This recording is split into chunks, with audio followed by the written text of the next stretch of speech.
Oi, pessoal que acompanha nosso canal, obrigado mais uma vez por estarem assistindo um vídeo. Hoje eu fiz uma coisa um pouco mais descontraída, esse aqui é o meu apartamento, onde eu moro no Rio de Janeiro. E eu resolvi gravar esse vídeo porque esse final de semana rolou uma situação. Eu curso design de interiores, para quem não sabe, eu estudo aqui no Rio, enquanto eu tô aqui, que eu fico me dividindo em Florianópolis e Rio de Janeiro, mas nesse curso de design a gente teve um exercício esse final de semana que era pegar um apartamento residencial que tinha uma vocação normal, morava uma família e sugerir uma pequena reforma, uma pequena intervenção para que ele servisse como um imóvel de locação de curta temporada, um Airbnb. E aí a gente foi lá, fez as medidas, começou a viajar criativamente na parte que é a mais gostosa do processo.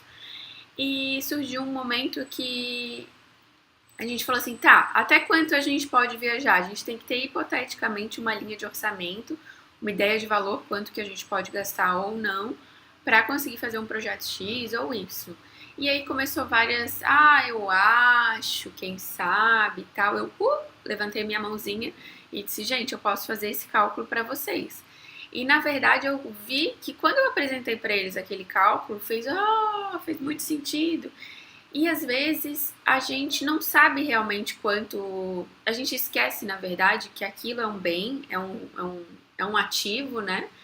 E depende muito de quanto você quer investir ali dentro na parte de decoração, de mobília, de. Enfim. Eu acho que existe dois pontos que a gente tem que levar em consideração na hora de um apartamento imobiliário. Se aquilo é um sonho, se é um projeto de vida, se tá, você sabe que tá gastando demais no orçamento, ok. Mas eu acho importante ter ponderação de que quando você for vender um imóvel, o que conta sempre é o valor do metro quadrado na região. Então, quando o imóvel é mobiliado e decorado, é claro que eu consigo um percentualzinho a mais daquilo que já é negociado na região. Eu consigo travar preço na hora de desconto, ou seja, eu consigo um envolvimento emocional daquele comprador maior de que eu diga assim, não, nosso desconto vai ser pequeno, ele nunca vai jogar lá embaixo. Mas às vezes, dependendo da qualidade da mobília ou do tipo de acabamento que as pessoas colocam lá dentro, eu não consigo que o novo comprador tenha essa percepção, a mesma percepção de valor. Então, se a pessoa comprou mal um imóvel com um curto espaço de tempo, por exemplo, vou dar números hipotéticos, ela comprou um imóvel por 200 mil e colocou 60 mil de reforma lá dentro, e agora um ano depois quer vender a 260 mil com um mercado retraído, 60 mil sobre um imóvel de 200 quantos por cento façam aqui? Então, às vezes eu não consigo esse percentual num curto espaço de tempo. Então, voltando para o nosso exercício lá do meu curso de design de interiores, eu mostrei para eles uma tabela, eu fiz uma avaliação geral do que estava à venda e quanto a gente acreditava que aquele imóvel podia faturar com locação de curta temporada, no caso de uma plataforma como Airbnb ou imobiliárias que são especializadas nisso. E aí eu queria dividir essa tabela com vocês. Os cálculos, eles são muito simples, tanto que tratando-se de avaliação imobiliária, eu digo que a maioria das contas é somar e diminuir. O grande fato é comprar bem numa localização boa. O resto é somar e diminuir e um pouquinho de bom senso. Então, queria falar para vocês que eu uso, assim, na maioria das avaliações que eu faço, não diretamente esses livros, mas o conhecimento que eu tive, assim, que eu acho que ajudou a compilar toda a história, foram de algumas literaturas de fora do Brasil, porque a gente não tem muita coisa de mercado imobiliário aqui.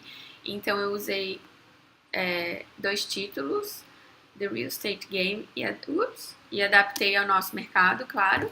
E eu tenho esse outro livrinho aqui, que é bem aqueles até de encadernação de jornal, bem baratinho, e que chama Find It, Fix It and Flip It. Depois eu posso colocar aqui embaixo nas descrições o link para quem quiser, tiver interesse. Mas eu acho que vocês não vão ter interesse, né? Qualquer coisa vocês podem perguntar pra gente, eu faço esse tipo de cálculo para vocês. Vai ser o maior prazer. Mas eu queria até deixar assim explicado que quando a gente faz uma avaliação de um imóvel para venda, a gente leva em consideração tudo isso e a gente tira um pouco a carga emocional e traz um pouco mais de pragmatismo para conseguir a avaliação daquele imóvel. Então agora eu vou mostrar para vocês um vídeo da tela do meu computador para vocês acompanharem comigo como é que eu fiz essa planilha, e quem tiver interesse em conhecer um pouquinho mais esse tipo de cálculo ou até me pedir a planilha, basta escrever pra gente, tá bom? Notem que a gente está fazendo análise de um apartamento que é no Leblon. O Leblon é o metro quadrado mais caro do Brasil. Tranquilamente a gente chega em 20 mil reais o metro quadrado. Então, por favor, não se assustem com os valores e pensem que a gente pode. Concentrem-se só na lógica, na ideia, né? Porque a mesma ideia que a gente está apresentando aqui, a gente trabalha ela em diferentes outros imóveis, em diferentes outras propostas, né? O mesmo até vale para avaliação de terreno. Eu acho que mais para frente eu posso explicar para vocês. Mas de forma resumida, para essa parte técnica não ficar muito chata. Como é que eu comecei? Eu comecei olhando a oferta nos portais de vendas de imóveis e em outras imobiliárias que eu também acompanho e na nossa própria pauta.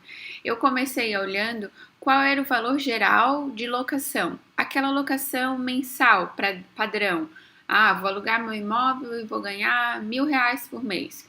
E eu fui analisando ali na região das ruas, em torno, um raio de mais ou menos uns 1 quilômetro em volta da rua, qual era a média, e levantei um número X de imóveis que fossem parecidos com esse imóvel que a gente visitou.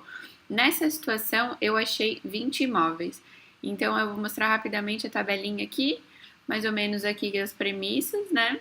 Eu fiz a mesma ideia para valor aqui, para fazer, eu usei a mesma lógica para levantar o valor de venda deste imóvel, ou seja, se eu pegasse aquele bem e precisasse liquidar ele hoje, o quanto ele estaria vendido. Não é a intenção desse nosso cliente que vai fazer a reforma, mas é sempre importante valorizar, fazer a valuation, olha aí um nome técnico, que nada mais é que atribuir um valor àquele bem para a gente ter os parâmetros de quanto é viável ou não investir. Bom, levantados esses dados, eu já tinha alguns parâmetros do que seria interessante. Não, o que eu conseguiria faturar com aquele imóvel e mais ou menos a avaliação dele. Aí comecei essa planilha aqui. Olha, ele é meu apartamento de 2 dormitórios, a proposta é transformar ele num Airbnb e eu comecei aqui levantando quais são os custos gerais mensais desse apartamento. Ou seja, se eu manter a porta dele fechada, o quanto que ele vai me custar por mês.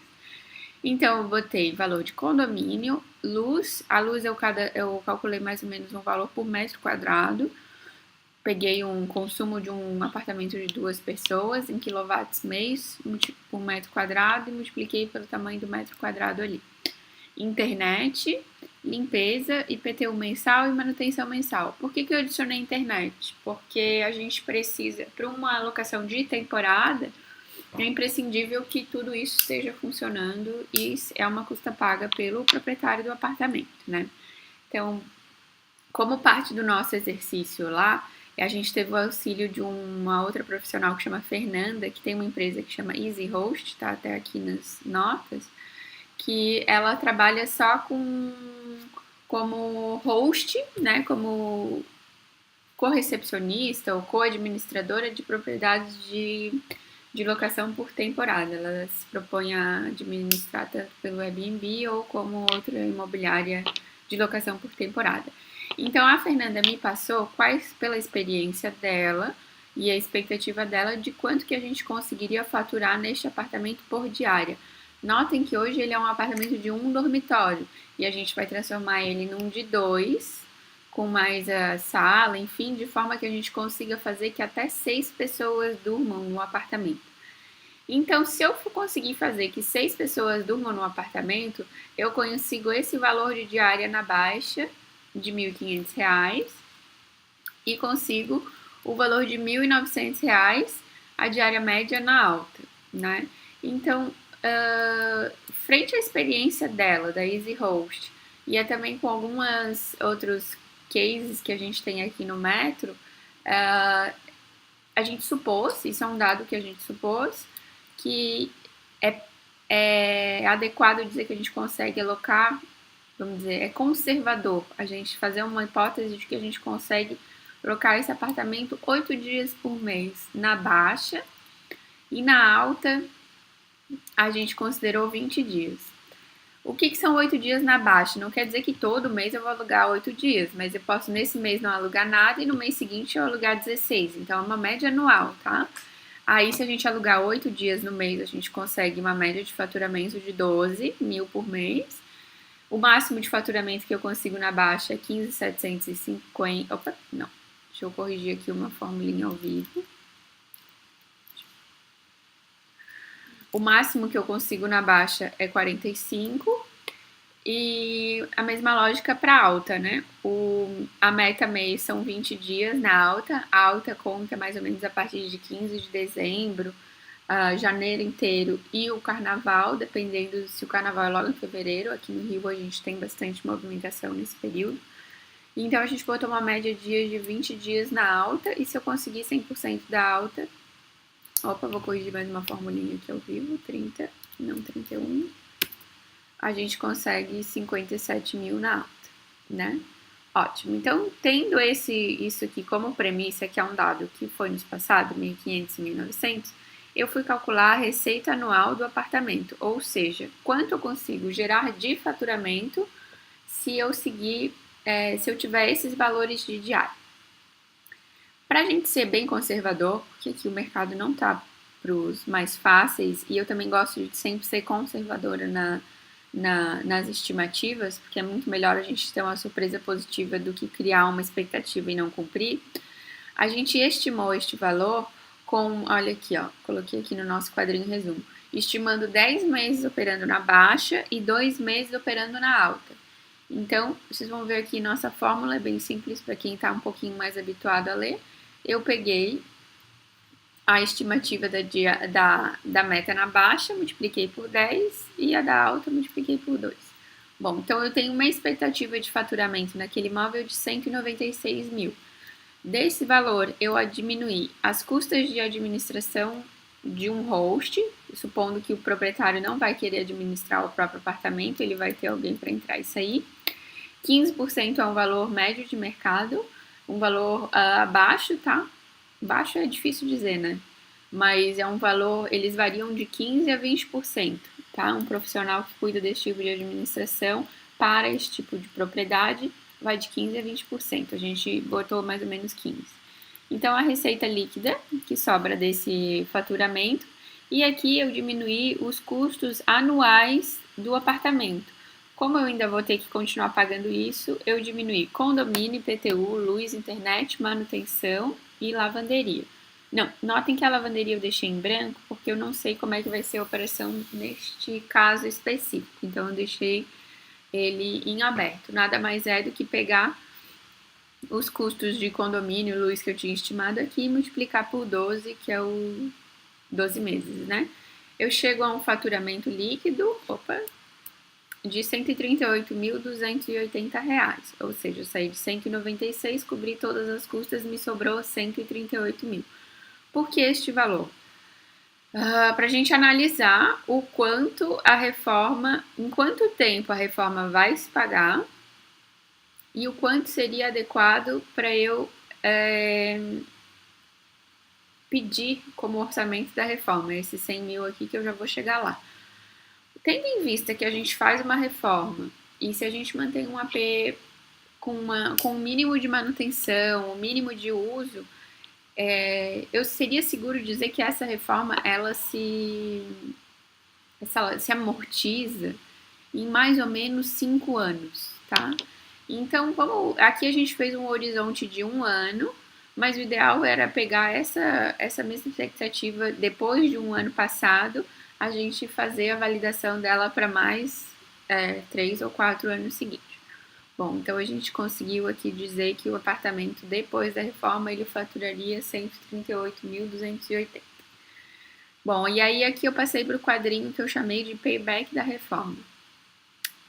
Eu fiz um valuation do imóvel antes da reforma, Como é que eu fiz isso? Multipliquei, foi um valuation bem cru, assim, sem muitas outras análises. Eu peguei o valor do metro quadrado médio da região do Leblon e multipliquei pelo tamanho do apartamento. A gente chegou em 2 milhões e 53. Note que nesse valor do metro quadrado de 20 mil, eu tenho muita coisa que precisa reforma, muita coisa que tem algumas outras fronteiras invisíveis que a gente não está levando em conta, mas foi para fazer uma análise mais crua, né? Por experiência, a gente sabe que um apartamento, quando ele é vendido mobiliado, decorado e com enxoval, a gente consegue uma valorização de até uns 20% do valor da média do mercado. Então, isso aqui, esse 20% é um dado nosso, de experiência mesmo. Então, é seguro dizer que eu posso partir da valorização da média do mercado, somar 20% e chegar hoje a um valor, caso seja feita a reforma, de 2.463.000 aproximadamente. Fizemos um preço de venda ajustado, ou seja, um preço de anúncio de 2.550.000, que já cobre alguma margem para negociação, enfim. Aqui eu coloquei caso eu precisasse liquidar esse imóvel, ou seja, vendê-lo, eu teria que pagar um profissional para isso, então eu já vou considerar aqui as custas desse profissional de venda e vou chegar a esse valor de 2.425.000, se eu precisasse vender esse imóvel 3 dias depois da reforma. Então, eu teria que descontar o valor que a gente se propôs como orçamento da reforma, tendo como base o que este apartamento vai faturar no primeiro ano. Eu chego a um valor líquido de 2.322.500, né? Vamos lá. Isso mostra o quê? Que mesmo depois de eu acrescentando um valor de 100 mil na reforma, eu tenho uma valorização dele de 400, ou seja, eu invisto 100 e tenho um valor percebido de 410 mil, mais ou menos. Então, isso é a lógica que dá o nome da estratégia de add value. Eu coloco algum dinheiro para ter uma percepção muito maior de valor. E isso aqui é imprescindível que seja feito com um designer de interiores, com um arquiteto, com um profissional assistindo esse valor, porque a gente consegue estimar melhor quais são as coisas que realmente dão mais valor a um imóvel, né? Onde que a gente deve gastar, onde a gente deve priorizar esse orçamento de 100 mil. Então, aqui só para concluir o nosso quadrinho resumo, para cobrir as custas do apartamento, custas essas aqui, ó, de 2.760 mês, na baixa, eu tenho que ter uma alocação de 2 dias, mais ou menos, por mês. Ou seja, não precisa ser 2 dias todo mês, mas eu preciso ter mais ou menos 24 dias por ano que o apartamento esteja alocado para eu cobrir essas custas. O turning point da alocação mensal. Por que eu coloquei esse dado? Porque dá muito mais trabalho fazer a alocação de um apartamento por temporada. Mas, por outro lado, vocês vão ver no quadro abaixo que é muito mais rentável também. Só que eu queria ter essa informação de a partir de quantos dias o meu apartamento locado por locação por temporada, ele se torna mais atrativo do que a locação mensal. Então, essa aqui é a informação, em 5 dias. Se eu conseguir ele manter 5 dias, todas essas estimativas feitas na baixa, ele já é mais vantajoso do que a locação anual. Então, 5 dias vezes 12 dá 60 dias por ano. Então, já é mais vantajoso do que a locação mensal. Isso porque a gente tem que pensar que a alocação mensal normalmente tem menos depreciação do bem. Então, esse é um outro dado que vale a pena ponderar e também permite que a família use o imóvel ocasionalmente, caso não seja a residência principal, né?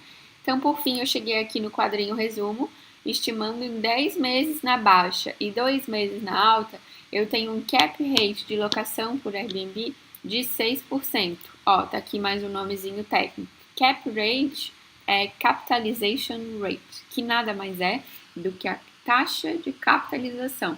O que é capitalização? É o quanto eu consigo fazer de capital naquele meu bem. Então, é esse 138 mil dividido... Aqui, ó, vou mostrar para vocês a forma. dividido sobre o que aquele meu imóvel valorizou. Então, se eu gastar aquilo na reforma, o meu imóvel passa a valorizar isso, e essa é a taxa de capitalização que eu vou ter sobre aquele bem. Eu consigo uns 6% ao ano. Aqui, como nessa linha mais verdinha, eu coloquei nosso benchmarking. Benchmarking é sempre um percentual que a gente estabelece de comparação para a gente saber se aquela nossa empreitada vale a pena ou não. Tudo, na verdade, na vida tem que ser analisado em relação a outra coisa, né? Isso é caro em relação ao quê? É barato em relação ao quê? É vantajoso em relação ao quê? Então, eu escolhi como nosso benchmark o índice, o cap rate de locação anual aqui na cidade do Rio de Janeiro, que é um índice fornecido pelo FIPZAP. Eu peguei os dados de março de 2018, o nosso vídeo aqui é de maio de 2018, e aqui no Rio, hoje, a gente tem um cap rate de locação anual de em torno de 3,6. Então, note que o nosso de 6 ainda é mais vantajoso. E, por fim, eu botei a valorização do capital investido na reforma, que é a fórmula, como é que eu cheguei nesse número, né? Eu peguei o quanto o apartamento vale hoje, notem ali, tá na celulazinha vermelha, o quanto ele passou a valer, 2.322.000 na celulazinha azul, menos o quanto ele valia, pra gente ter a diferença, e dividir pelo valor investido na reforma, que foi de R$100.000. Então, eu tenho uma valorização do capital investido na reforma de 269 mil. Bom, gente, notem que essa é a lógica para esse apartamento. É mais ou menos isso que a gente vai calcular para todos os outros imóveis e é uma pontinha da parte da avaliação de imóveis. Feito isso, a gente meio que parte para a parte lúdica de criação do projeto e do desenvolvimento, né? Da apresentação da proposta. Aqui a gente tem uma parte mais técnica de orçamento de obra que não está atualizada, mas é isso que eu queria passar. Bom, gente, o vídeo hoje é meio técnico, né? Mas eu acho importante, às vezes, explicar que, tanto na parte de decoração e design, que é uma parte que eu amo, a gente tem que ter alguns balizadores de quanto a gente consegue, o que a gente consegue fazer, até um limite do que a gente consegue gastar ali, porque senão isso lá na frente, numa eventual necessidade de liquidar o imóvel ou de vender, porque a vida muda, não gerar uma frustração tão grande em quem está vendendo e também não gerar uma expectativa muito grande de quem está comprando, enfim, e de mostrar que se você perdeu de comprar o seu imóvel decorado, a gente consegue fazer um imóvel decorado numa outra opção, ou se você que está vendendo seu imóvel decorado, é saber sim que ele vale mais, que a gente tem outras vantagens de vender um imóvel decorado, mas não pode achar assim que a gente vai construir uma mesquita dentro de um apartamento e vai conseguir capitalizar todo aquele valor que a gente investiu lá em dinheiro. Então, assim, só para resumir, o nome dessa estratégia que eu mostrei para vocês ali, não fui eu que inventei, tem gente estudando há muito tempo, americano que tem nome para tudo, eles colocam o nome como add value, ou seja, pegar um imóvel antigo, adicionar valor e capitalizar sobre esse valor. E todos os números que eu apresentei para vocês, eu passei, eles foram validados por um CFP, ou seja, um profissional que tem uma certificação que consegue validar se aquilo que a gente está apresentando financeiramente tem valor ou não. Eu vou colocar todos os links aqui embaixo. Obrigada por terem assistido, um vídeo mais longo. Vou pedir para vocês se inscreverem no nosso canal e continuarem acompanhando. Obrigadão. Boa semana.